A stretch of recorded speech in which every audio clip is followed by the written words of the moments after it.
수밖에 없습니다. 네. 그 다음에 세 번째로 반기문 씨도요. 반기문 씨도 자기가 대선 주자의 욕심이 있으면 새누리당에 들어와서 경쟁하는 수밖에 없습니다. 근데 만약에 우리가 새누리당에 들어가서 주인이 되지 않으면은 정우택 의원이 요번에 임명진 목사를 끌어들인 것 같이 그런 잘못된 노선으로 가게 됩니다. 예, 왜냐? 자기네들 힘이 없으니까 자꾸 타협을 하려고 그러는데 촛불 세력과 타협을 하려고 그럽니다. 촛불 세력과 타협하는 노선은 절대로 잘못된 노선입니다. 네. 그리고요, 사실은 요번에 나간 개혁보수신당이 오히려 노선을 잘 잡고 있습니다. 개혁보수신당이 뭐라 그랬냐면 안보는 아주 철저하게 안보를 지키고 그리고 민생은 챙기고 이렇게 가겠다. 제가 그걸 보고 개혁보수신당이 노선을 잘 잡고 있구나 그렇게 느꼈습니다. 오히려 지금 새누리당은 임명진 목사를 끌어들여 가지고 무슨 개성공단 재개하고 무슨 이런 안보를 갖다가 훼손시키는 목소리를 내는 거 목소리하고 타협하는 그런 경향을 보이는 데 반해서 차라리 개보신당이 지금 제대로 가고 있는 겁니다. 그런데 개보신당이 어떻게 안보 대통령을 죽입니까? 그런데 개보신당을 우리가 지금 절대로 개보신당하고 현재 동맹할 수 없는 이유는 개보신당이 출범부터 치명적인 과오, 대통령 탄핵 찬성이라는 치명적인 과오를 저질렀기 때문에 우리가 지금 현재 개보신당하고 결합할 방법이 없습니다. 그래서 우리는 지금 부족하더라도 새누리당을 바른 길로 가도록 온 힘을 다해서 몰아넣는 것이 필요한 상황이다 라는 말씀을 드립니다. 자, 그 다음에 제가 두 가지 얘기를 하고 싶은데요. 하나는 쿠데타에 대한 제 생각입니다. 한성주 장군이 저한테 쿠데타에 대해서 어떻게 생각합니까? 라고 물었습니다. 계엄령, 예, 마찬가지입니다. 계엄령에 대해서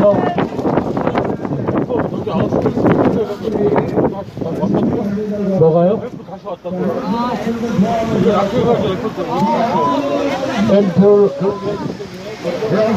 저쪽으로 이동하십시다. 예, 저쪽으로 사무 쪽에 지도자들 누구도 계엄령을 지지하는 사람은 없습니다. 계엄령을 우리 정부도 계엄령을 절대로 선포하지 않을 것입니다. 뿐만 아니라 계엄령이 선포됐다 그래서 군대가 말을 듣지도 않습니다. 그 다음에 계엄령을 만약에 그럼에도 불구하고 계엄령을 선포했다, 그 계엄령 금방 뒤집어지고 그것은 좌파들에게 국민 저항권을 줄 수 있는 명분이 됩니다. 네, 우리가 과거의 군사 독재에 대해서는 국민 저항권을 통해서 민주화를 실현했습니다. 그런데 이것을 계엄령으로 해결한다는 것은 절대로 불가능할 뿐만 아니라 우파들도 거의 90%가 그것을 찬성하지를 않습니다. 제가 오늘 여기서 여쭤볼까요? 여러분들 중에서 계엄령 지지하는 사람 손 들어보십시오.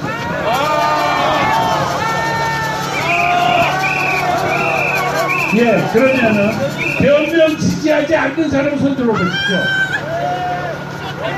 별로 없어요? 계엄령 지지하지 않는 사람 손 있게 손 들어보세요. 좋은데요. 그런데요, 제 얘기를 들어보십시오. 저보고 여러분들이 서경석 목사는 계엄령을 지지하지 않으니까, 다 먹었어요. 지지하지 않으니까 서경석 목사가 하는 새로운 한국을 위한 국민운동 집회에는 가지 않겠다. 그러면 그건 하는 수 없습니다. 하는 수 없는데요. 지금 수많은 사람들이 제가 집회를 주재하니까 저한테 연락이 오지 않겠습니까? 의견도 있고, 제발 보수가 계엄령 선포하라는 얘기를 좀 안 했으면 좋겠다 하는 얘기를 수많은 사람들이 합니다.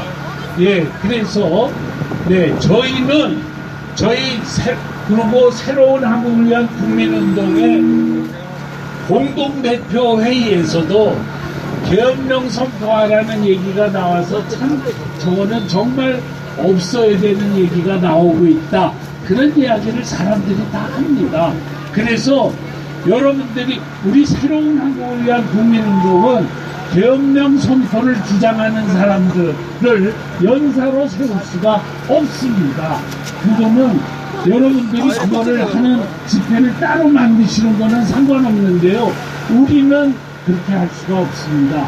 그리고 그 다음에요. 계엄령 선포하라는 이야기를 하는 사람들이 있는 것은 전 좋다고 생각합니다. 왜냐? 우리 민주주의는 다양성입니다. 다양한 의견들이 거기 있습니다. 그렇기 때문에 그런 분들이 있는 것은 좋지만 우리 우파운동의 주류가 그 방향으로 가는 것은 저는 절대로 반대합니다. 그렇게 우리가 지금 중요한 것은 단순히 우파 안에서 우파가 어떻게 결속되느냐 그것도 중요하지만 더 중요한 것은 확장성입니다. 중간에 있는 사람들이 저 문재인이 대통령이 돼서 좌파 정권이 되면은 안보가 무너진다라고 생각하는 사람들이 우리 편으로 들어와야 됩니다. 우리 편인데 그 사람들은 우리 편으로 들어오게 하는데 이쪽에서 계엄령을 선포하라 그렇게 나가면은 아이고 저 사람들하고 우리는 상종하지 않겠다. 대통령 탄핵 사유가 된다고 전혀 느껴지지 않는 거예요. 그래서 저희 사람들이 새로운 한국을 위한 국민운동에서 제가 이랬습니다. 집회를 하는 게 필요하지 않겠거든요. 가야 반대 집회가 필요하다. 그러니까 사람들이 전부 뭐라고 그러냐면 소나기가 올 때는 천마 밑에 몸을 숨기는 게 필요하다. 다 반대를 했습니다. 제가 고민하다가 저 혼자서 결핵을 했습니다. 그래가지고 사람들에게 내 맛을 각오로 하얀 반대 집회를 엽니다. 그리고 연 것이 11월 10일 서울역 집회입니다. 그 집회가 처음 모였는데 그때 1000명밖에 모이지를 않았습니다. 그랬다가 다음 주에는 2000명이 되고 다음에는 5000명이 되고 그 다음에는 광화문에서 5만 내지 10만이 모이는 이런 역사를 만들어낼 수가 있었습니다. 여러분 저는 박근혜 지지자가 아닙니다. 저는 박근혜 대통령에 대해서 그 전에도 왜 이렇게 소통을 못하냐, 안보 노선을 확실하게 지켜준 것에 대해서는 너무 감사하다. 제발 소통 좀 해라. 그렇게 얘기해온 사람입니다. 그런데요, 제 얘기는 들어보세요. 저는 여러분들 가만히 제 얘기 들어보세요. 제 얘기 끝난 다음에 여러분들 다른 얘기를 들어보겠습니다. 저는 박근혜 대통령에 대해서 비판하는 적이 많은 사람이지만 그럼에도 불구하고 이런 방식으로 탄핵하는 것은 있을 수 없다. 그래서 저기 말이죠. 나는 우리 우파운동이 성공을 하려면 저 같은 사람이 주류가 돼야 된다고 생각합니다. 저 같은 사람이 주류가 돼야 다른 사람들이 동조를 할 것입니다. 나도 똑같다. 나도 박근혜 대통령 되게 문제가 많다고 생각하지만 이런 방식으로 탄핵하는 거는 잘못됐다. 그리고 왜 촛불에 무릎 꿇냐? 아니 저 문재인이가 되면은 나라가 심각한 적합 위기에 빠지는데 어떻게 새누리당이 촛불이 겁먹어가지고 그런 식으로 진상규명도 안 하고 탄핵하는 법이야? 이렇게 얘기하는 사람들이 많아져야 된다는 것입니다. 아시겠습니까? 그러니까 여러분들이 나는 일부러라도 나는 박근혜 대통령을 지지하는 사람이 아니다. 그렇지만 박근혜 대통령이 이런 식으로 탄핵당하는 것은 잘못됐습니다. 여러분들 중에는 박사모 의원도 있습니다.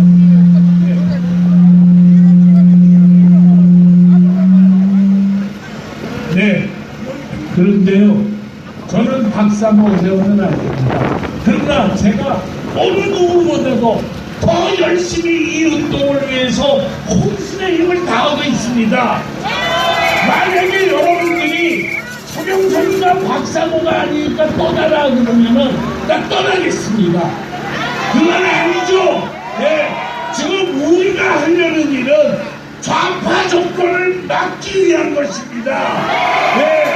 그걸 위해서 우리가 온 힘을 다할 때는 저와 같은 입장이 굉장히 중요하다는 것을 아셔야 됩니다. 아시겠습니까? 네, 제 얘기 여기서 마치겠습니다.